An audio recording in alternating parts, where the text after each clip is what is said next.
জাতীয় সংসদে সর্বসম্মতিক্রমে পাশ হল ২০২৬-২৭ অর্থ বছরের বাজেট। ফলে উন্নয়ন এবং অনুন্নয়ন কর্মকাণ্ডের পেছনে এক বছরে সরকার ব্যয় করবে ৯,৩৮,০০০ কোটি টাকা। সকাল ১১টায় বসা সংসদ অধিবেশনে মঞ্জুরি ও বরাদ্দের দাবির বিপরীতে বেশ কিছু ছাঁটাই প্রস্তাব এলেও কণ্ঠ ভোটে তা নাকচ হয়ে যায়। ফলে কোনো পরিবর্তন আসেনি ব্যয় বণ্টনে। নতুন বাজেটে থাকছে রেকর্ড ২,৪৩,০০০ কোটি টাকার ঘাটতি। আর এনবিআর এর কাঁধে আদায়ের দায়িত্ব ৬ লাখ কোটির ওপরে। রাকিব আল জাবেদের রিপোর্ট। মাননীয় অর্থমন্ত্রী জনাব আমির খসরু মাহমুদ চৌধুরীর প্রস্তাব মতো সোমবার অর্থ বিল চূড়ান্ত হওয়ার পরদিন রীতি অনুযায়ী নির্দিষ্টকরণ বিল পাশের প্রক্রিয়া শুরু হয় সংসদ অধিবেশন।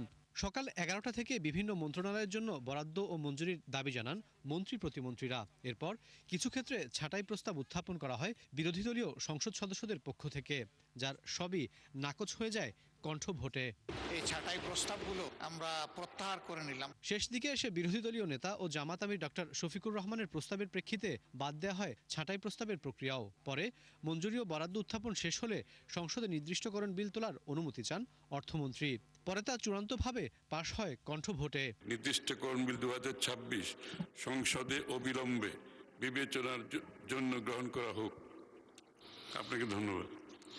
সংসদের সামনে প্রশ্ন হচ্ছে, নির্দিষ্টকরণ বিল ২০২৬ অবিলম্বে বিবেচনার জন্য গ্রহণ করা হোক।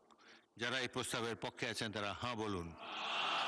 নির্দিষ্টকরণ বিল পাশের মাধ্যমে ২০২৬-২৭ অর্থ বছরের জন্য বিভিন্ন উন্নয়ন ও অনুন্নয়ন কর্মকাণ্ডে ব্যয় করা যাবে ৯,৩৮,০০০ কোটি টাকা, যার মাধ্যমে প্রবৃদ্ধি অর্জনের লক্ষ্য ৬.৬%।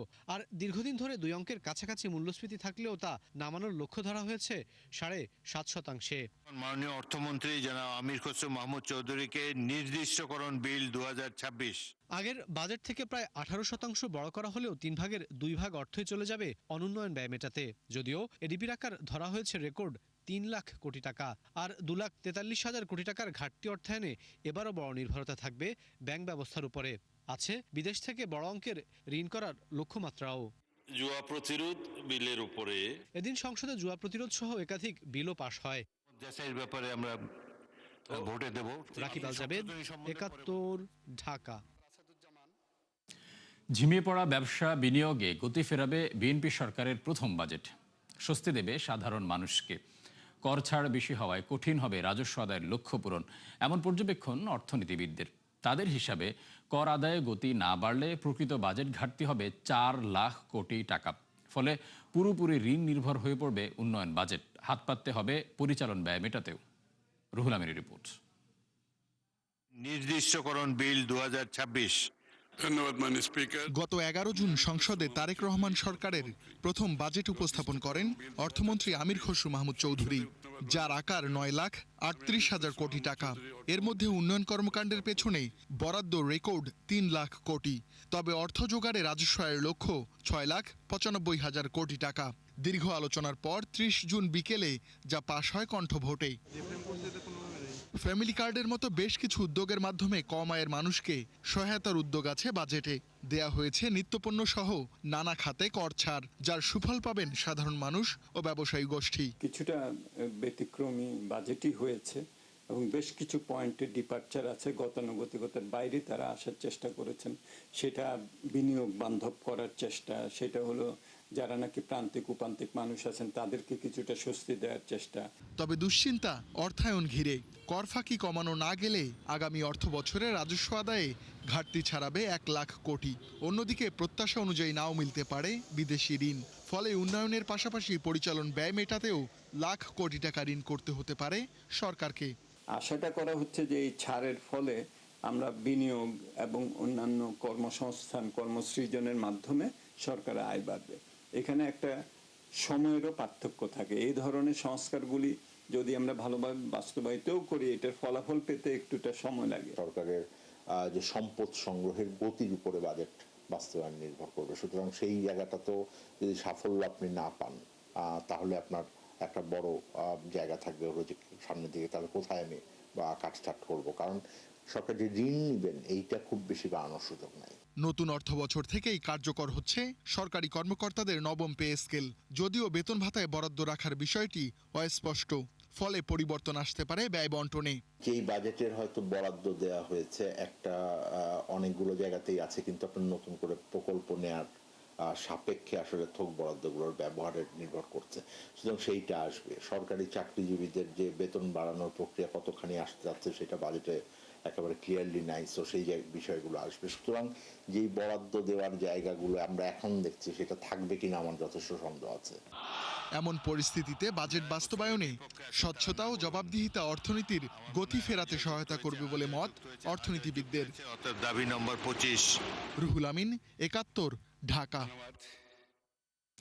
দেশের ব্যাংক খাতে সুশাসন ফেরানো এবং খেলাপি কমাতে 18 মাসের পরিকল্পনা হাতে নিয়েছে বাংলাদেশ ব্যাংক। একই সঙ্গে অর্থঋণ আদালতের মামলা দ্রুত নিষ্পত্তি করারও উদ্যোগ নেওয়া হয়েছে। মুদ্রানীতি ঘোষণার সময় এসব কথা বলেন গভর্নর মুস্তাকুর রহমান। নতুন অর্থবছরের জন্য দেয়া মুদ্রানীতিতে এবার অপরিবর্তিত রাখা হয়েছে নীতি সুধার। বিস্তারিত জানাচ্ছেন আব্দুল জাহের আনাস। দেশের ব্যাংক খাতের সবচেয়ে বড় দুশ্চিন্তার কারণ খেলাপি ঋণ। বর্তমানে যে হার 30% উপরে। বিভিন্ন সময় এটি কমাতে নীতি সহায়তা কিংবা সুযোগ দেওয়া হলেও তা অপব্যবহার হয়েছে বেশিরভাগ ক্ষেত্রে। তবে এবার আরও কঠোর হচ্ছে কেন্দ্রীয় ব্যাংক। নতুন অর্থবছরের প্রথমার্ধের মুদ্রানীতি ঘোষণাকালে গভর্নর জানান, এজন্য নেওয়া হয়েছে 18 মাসের একটি সুনির্দিষ্ট কর্মপরিকল্পনা। এর মধ্যে প্রথম ধাপে 6 মাসের জন্য চালু করা হয়েছে বুলেট পেমেন্ট এক্সিট পলিসি, যার আওতায় অলাভজনক প্রতিষ্ঠানের ঋণ পুনঃতফসিল না করে এককালীন নিষ্পত্তিতে হিসাব বন্ধের সুযোগ পাবে ব্যাংকগুলো। আমরা আসলে আগামী 18 মাসের একটা প্ল্যান করেছি এনপিএল এর জন্য। এর মধ্যে ফার্স্ট 6 মান্থসের একটা পলিসি আপনারা দেখেছেন গতকাল, অর্থাৎ আমরা বুলেট পেমেন্টে এক্সিট পলিসি। আমরা কিন্তু এই রিশিডিউল এই জিনিসটাকে আর এনকারেজ করছি না। কেউ যদি চায় বুলেট পেমেন্টে বিজনেস থেকে বের হয়ে যেতে পারবে। শুধু নীতিমালা নয়, আইন সংস্কারেও জোর দেওয়ার কথা জানান গভর্নর। বলেন, প্রক্রিয়া চলছে অর্থঋণ আদালতের মামলা সর্বোচ্চ 6 মাসে নিষ্পত্তির। সাথে ব্যাংকের মন্দঋণ কেনার জন্য সম্পদ ব্যবস্থাপনা কোম্পানি গঠনের কথাও বলেন তিনি। সিটি গ্রুপের ঋণ জটিলতা সমাধানে 3 শীর্ষ ব্যাংকের ব্যবস্থাপনা পরিচালকদের দায়িত্ব দেওয়ার কথাও জানান গভর্নর। আমরা সরকারকে প্রস্তাব করছি যে এই কোর্টের বিচার যাতে 6 মাসে শেষ হয়। অর্থাৎ আমরা যেই লোন কোর্টগুলোতে দেখি অর্থঋণ আদালত বা অন্যান্য আদালতে গিয়ে এই কেসগুলো অনেক লম্বা সময় ধরে চলে, সেই সুযোগটা আমরা কমানোর জন্য সুপারিশ করেছি। এদিনের মুদ্রানীতিতে আগের 10% অপরিবর্তিত রাখা হয়েছে নীতি সুধার। আর বেসরকারি খাতের ঋণের প্রবৃদ্ধি মাত্র 7.5%। তবে উৎপাদন নিরবিচ্ছিন্ন রাখতে 4 থেকে 6% ভর্তুকিযুক্ত সুদে বিশেষ ঋণ সুবিধার চালু করার কথা জানান তিনি। কিছু সলিউশন বের করেছেন। আমার মনে হয় যে নেক্সট 3 মান্থসের মধ্যে এগুলো এক্সিকিউশনে গেলে সিটি গ্রুপ হয়তো প্রবলেম থেকে বের হয়ে আসতে পারবে। আমাদের যে পলিসি রেট যে 10% ছিল, সেই 10% আমরা অপরিবর্তিত রাখার সিদ্ধান্ত নিয়েছি। বিনিময় হার নিয়ে স্বস্তি প্রকাশ করে গভর্নর জানান, গেল কয়েক মাসে ইসলামী ব্যাংকে 13,000 কোটি টাকা সহায়তা দেওয়া হয়েছে। এগুলোর ব্যাপারে আমরা খুব কঠোর অবস্থানে আছি। আব্দুল জাহের আনাস, ৭১, ঢাকা। সততা ও আন্তরিকতার সাথে কাজ করলে কাঙ্ক্ষিত রাজস্ব আদায় সম্ভব বলে মন্তব্য করেছেন জাতীয় রাজস্ব বোর্ড এনবিআর নতুন চেয়ারম্যান আহসান হাবিব। সচিবালয়ে বিদায়ী চেয়ারম্যানকে দেয়া সংবর্ধনায় প্রতিশ্রুতি দেন রাজস্ব আদায়ে সততা ও নিষ্ঠার সাথে কাজ করার। এ সময় সবার সহযোগিতা চান তিনি। জানান, নিজ দায়িত্ব পালনে এগিয়ে যাবে দেশ। এ সময় বিদায়ী চেয়ারম্যান আব্দুর রহমান খান বলেন, রাজস্ব আদায় চ্যালেঞ্জিং, তবে অসম্ভব নয়। আয় বাড়াতে সবকিছু ডিজিটালাইজড করার পরামর্শ দেন তিনি। রাজস্ব আদায়টা সততা আন্তরিকতার সাথে দক্ষতার সাথে সারা দিন রাত পরিশ্রম করে কাজ করতে থাকবে। আমি কোনো চ্যালেঞ্জ দেখি না, আমি দেখি যে আমাদের সামনে অপার সম্ভাবনা রাষ্ট্রের সামনে। আমাদের অনেক আনফিনিশড ওয়ার্ক আছে। আমরা বিশেষ করে ডিজিটাইজেশনের যে উদ্যোগগুলো শুরু করেছি এগুলোকে ক্যারি করতে হবে। সেটা করলেই আমাদের এফিসিয়েন্সি বাড়বে এবং আমাদের যে কর ফাঁকিগুলো হয় সেগুলো কমে যাবে, তাতে রাজস্ব বাড়বে। রাজস্ব চ্যালেঞ্জিং, ডেফিনেটলি আগামী বছর 6,04,000 কোটি টাকা আদায় করা চ্যালেঞ্জিং হবে, কিন্তু অসম্ভব না। দীর্ঘদিনের জলাবদ্ধতা নিরসনে সর্বোচ্চ গুরুত্ব দিয়ে 2026-27 অর্থ বছরের জন্য 2,260 কোটি টাকার প্রস্তাবিত বাজেট ঘোষণা করেছে চট্টগ্রাম সিটি কর্পোরেশন। মঙ্গলবার দুপুরে নগরীর থিয়েটার ইনস্টিটিউটে বাজেট ঘোষণা করেন city mayor doctor Shahadat Hossain. Pranabesh Chakraborty তথ্য ও বাবুন পালের ছবিতে প্রতিবেদন। বর্ষাকাল এলেই নগরীর নিম্নাঞ্চলগুলোতে জলাবদ্ধতার ভোগান্তি দীর্ঘদিনের। এ সময় ঘটে নগরীর খাল নালাগুলোতে পড়ে প্রাণহানির ঘটনাও।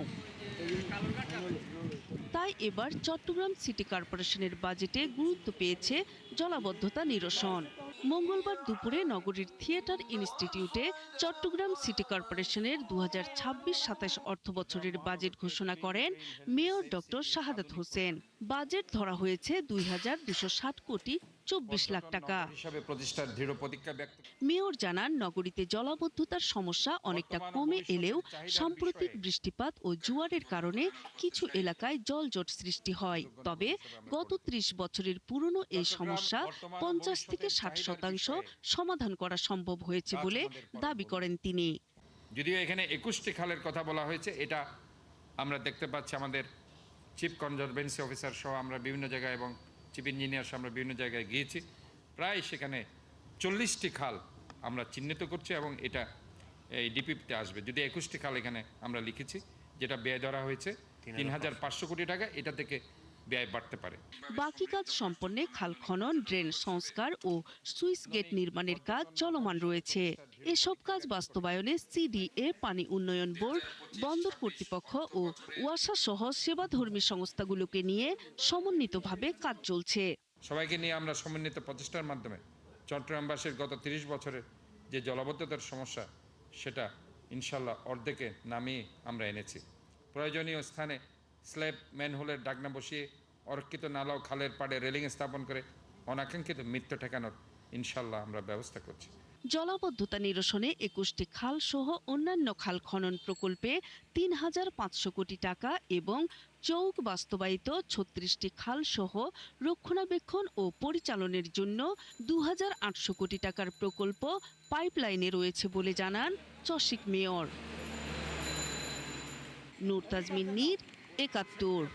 24 ঘন্টার ব্যবধানে দেশের বাজারে আবারও কমল স্বর্ণের দাম। 3,324 টাকা কমে 22 ক্যারেটের প্রতি ভরি বিক্রি হচ্ছে 2,21,966 টাকায়। বাংলাদেশ জুয়েলার্স সমিতি বাজুস এক বিজ্ঞপ্তিতে এ তথ্য জানায়।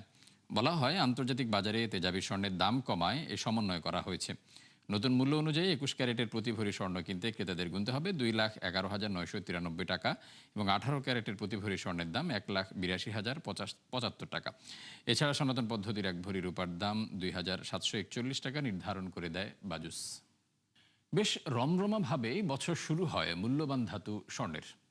জানুয়ারিতে দাম পৌঁছায় সর্বকালের সর্বোচ্চ $5,600। তবে বাদশাদে ইরান যুক্তরাষ্ট্র যুদ্ধ, যার প্রভাবে গেল 4 মাসে 28% দাম হারায় মূল্যবান এই ধাতুটি। আর ফেডারেল রিজার্ভের সুদ হার বাড়ানোর প্রত্যাশায় শুধুমাত্র জুনেই দাম কমেছে 12.5%, যা 2008 সালের পর কোনো এক মাসে সর্বোচ্চ পতন। নুসরাত মমি জানাচ্ছেন বিস্তারিত। বিশ্ববাজারে টানা 4 মাস ধরে কমছে স্বর্ণের দাম। শুধুমাত্র জুন মাসেই কমে 12.5%, যা 2008 সালের পর একক মাসের সর্বোচ্চ পতন। এর মূলে রয়েছে ফেডারেল রিজার্ভের নীতি সুদ হার বাড়ানোর প্রত্যাশা এবং ইরান যুক্তরাষ্ট্র যুদ্ধবিরতির অনিশ্চয়তা। ফেব্রুয়ারিতে ইরান যুদ্ধ শুরুর আগে টানা 7 মাস ঊর্ধ্বমুখী ধারায় ছিল স্বর্ণ। জানুয়ারিতে আউন্স প্রতি দাম পৌঁছায় সর্বকালের সর্বোচ্চ $5,600 ঘরে। কিন্তু গেল 4 মাসে ধাতুটি দাম হারিয়েছে প্রায় $1,600 অথবা 28%। মূলত ইরানে মার্কিন হামলার পর বিশ্ববাজারে বাড়তে থাকে জ্বালানি তেলের দাম।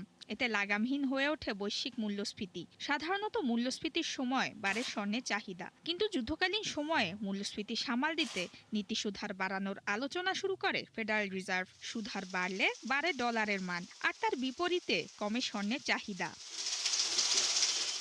সবশেষ নীতি নির্ধারণী বৈঠকে সুদ হার 3.5% থেকে 3.75%-এর মাঝে অপরিবর্তিত রাখার সিদ্ধান্ত নেয় ফেডারেল রিজার্ভ। বিশ্লেষকদের মতে চলতি বছর 3 দফা সুদের হার বাড়াতে পারে সংস্থাটি। এদিকে ডলারের শক্তিশালী অবস্থানের কারণে অন্যান্য মুদ্রায় স্বর্ণ কেনা আরও কঠিন হয়েছে। এতে কমেছে মূল্যবান এই ধাতুর চাহিদা। অন্যদিকে কাতারের দোহায় ইরান যুক্তরাষ্ট্রের আলোচনা ভেস্তে যাওয়ায় অনিশ্চয়তার পরে যুদ্ধবিরতি চুক্তি। বিশ্লেষকদের ধারণা, সংঘাত চলমান থাকলে চলতি বছরের দ্বিতীয়ার্ধে আউন্স প্রতি স্বর্ণের দাম নামতে পারে $3,500 নিচে। নুসরাত মৌমি, 71। দর্শক, ৭১ বিজনেসে এই ছিল এখনকার মতো। সরাসরি সংবাদ অনুষ্ঠান দেখতে চোখ রাখুন ৭১-এর ফেসবুক পেজ এবং সাবস্ক্রাইব করুন ৭১-এর ইউটিউব চ্যানেল। থাকুন ৭১-এর সাথে।